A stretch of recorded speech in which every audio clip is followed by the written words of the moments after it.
Umeak sukaldari aritu dira udazken eroren 3. egunean.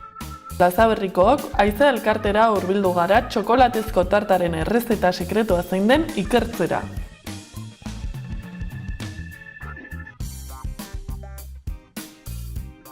Nik masa bat ari naiz egiten, galleta eta mantekillarekin. Eta zer egiteko? Pastel bat egiteko. Lehenengo galletak txikitu. Eta gero mantekilla gainera jarri eta egin masa hau. Galleta,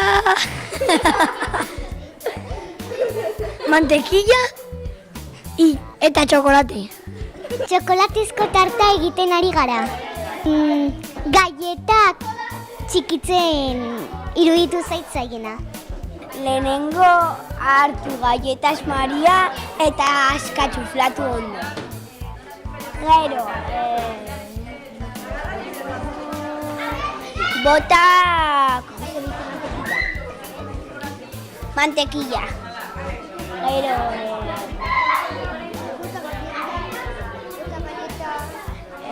Bota galletak bat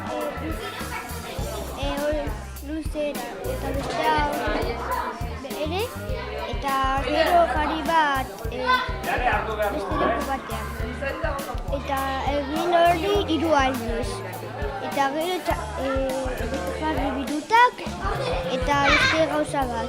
Tarta bat txokolatezkoa. Txokolatearekin? Bai.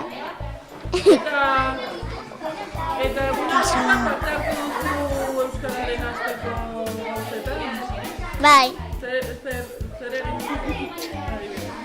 Pues hitz egiten euskaraz,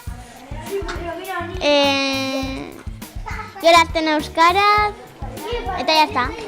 zehatitu galletak. Gero, mezklatu dugu mantekillarekin. Gero, esnean busti dugu galletak nozillan eta jarri dugu adornoak. Euskararen eguna guztiak dira importantea delako. Eta bihar jango dugu tarta.